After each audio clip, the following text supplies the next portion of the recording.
What's up, people? It's your boy Ish, and today I want to talk about mental health.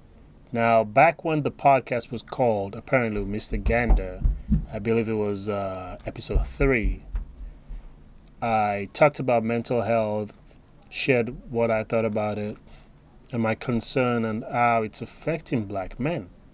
Now, it's 2020, that was 2 years ago when I did that episode. And with everything that is going on and what I've been hearing on the news and on social media and all that stuff, this is something we need to revisit. People are out there committing suicide because they cannot cope with being quarantined. That has to do with some form of mental health. I don't care what you guys say. You guys might just say, oh, they don't like being indoors. But who doesn't like being indoors so bad that they have to commit suicide? Something is going on that we're not addressing. And for those that fell within our community and the black community, those that have died because of this, we're just kind of pushing it to the side and people are just brushing it off, saying, oh, well, I don't know why you can't cope with being indoors for a few weeks. That is because people are not accepting or acknowledging the severity of the effects of mental health in the black community. That's why today I want to go back and just touch on a few things. Now, for those of you that are watching the video podcast, I will share with you the link for the intro uh, voices that you heard so you can watch the full video from NAMI that talks about how NAMI is working on making sure that black people have access to great mental health facilities, providers, and resources. Now, for those of you listening the audio version, I'll still provide the links just so you can see a video of it, but you would have heard the intro because that's going to be done in post production. I'm still working on the whole thing of linking the video and the audio together, but let's see how that goes, people. But I just want to share a quick story with you when it comes to the whole thing about mental health. Now, coming from Africa, coming from Sierra Leone, um, it's a big deal when somebody says you have mental illness because it's automatically frowned upon. So for somebody to say, "Oh, I'm going to therapy," the first question that will come out of Sierra Leonean parent or an African parent's mouth would be, "Are you insane?" And they're not asking like, "Oh my God, are you insane? You're gonna go to therapy?" No, they really mean if you feel like you're insane, is that why you're going to therapy? Are you mad? We all think about that. No, they're really trying to find out if something is so bad, something is so wrong that you have to go to therapy because they equate therapy or mental health with madness, with insanity. That's the only thing they know when it comes to mental health. They don't know there's this broad spectrum. They just see one thing and that's it. And in their books, that's not how life is. So it's kind of rough trying to figure out how all these things go. Sorry about that. I just had to switch over the camera. But we really, really need to address it. We really, really need to talk about it because it is killing people and it's killing black men. But because we're not addressing it, or because we as black men are not coming out and saying, hey, I actually have some mental health problems that I'm dealing with, and I would like to see a therapist. Or, hey, I'm seeing a therapist, and there's nothing wrong with seeing a therapist. So we have friends that are out there, our brothers just chilling, thinking, well, I'm not going to tell my boys that I'm seeing a therapist because they'll look at me funny. They think something is wrong with me. It is okay. It is okay to tell people that you're seeing a therapist. I know I told my brother that I'm seeing a therapist, and he just laughed it off. It's like, well, what's wrong with you?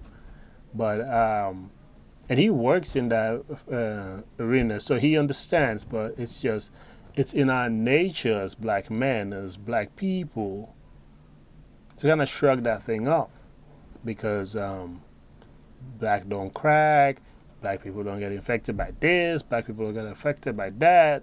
We have all these little things that we believe, and that has become normal. So when you hear a young teenager died because she could not cope with quarantine, or you hear about a grown man in his 30s killing himself because he could not cope with being alone during the quarantine, you start to think, is this really something that we should be shrugging off? So I want you guys to think about this, because it is very serious for someone to live their life and ignore one of the major parts of them. They work out every day, take care of their physical being and everything. See their doctor every year, get tested for every single thing. They want to make sure they're physically fit, they're healthy and everything. But one thing they're failing is checking their mental health. They don't have somebody to talk to. So they bottle up all this stuff in their minds. And then at the end of the day, when friends are told, oh yeah, he committed suicide, and you go, oh damn. But he looked like he was having the best time of his life. He was living life, he was this. So that's why I love the commercial that, I forgot which commercial that is. It talks about depression. And in the commercial it shows all these people laughing, smiling and everything. And it's telling you this is what depression looks like. Because we don't know this. We expect depression to look like people sad in a corner and everything. And we don't equate depression to happiness. We don't equate depression to people who appear to be happy, or people who appear to have everything in place, or everything in their lives, like a good job, happy, nice car, happy family, and all that stuff. We don't associate depression with that.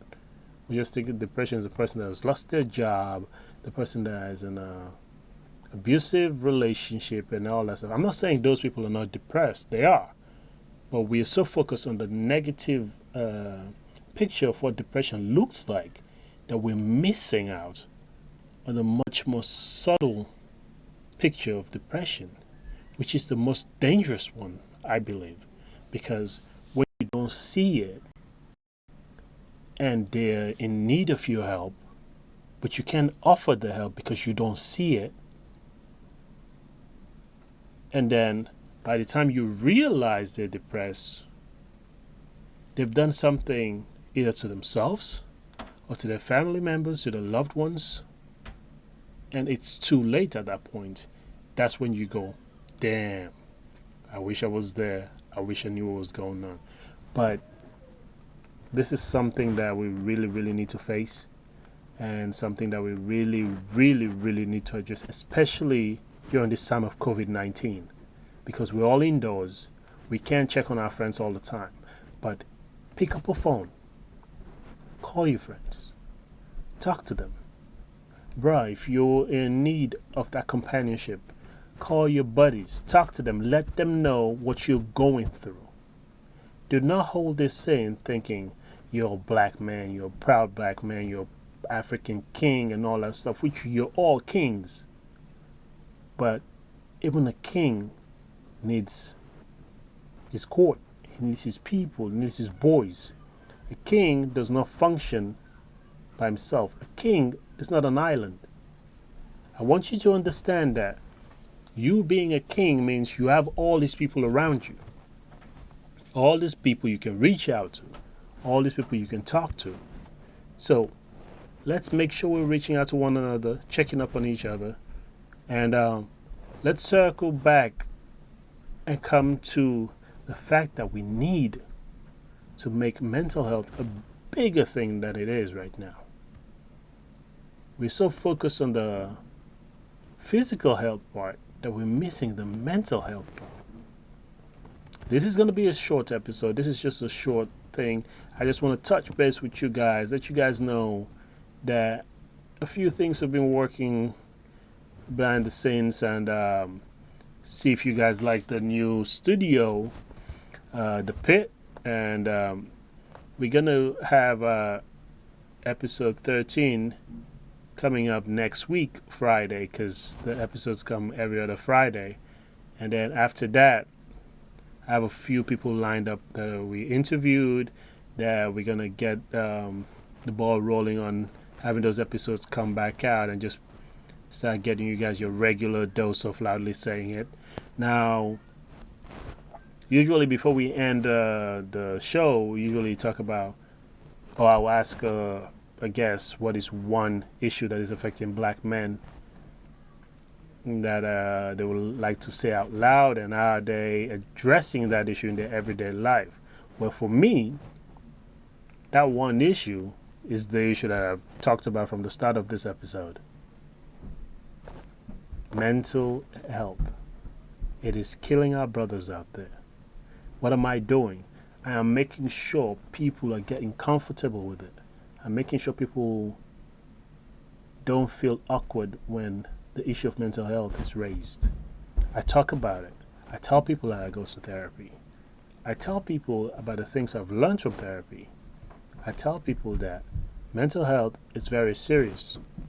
I make it a normal for them.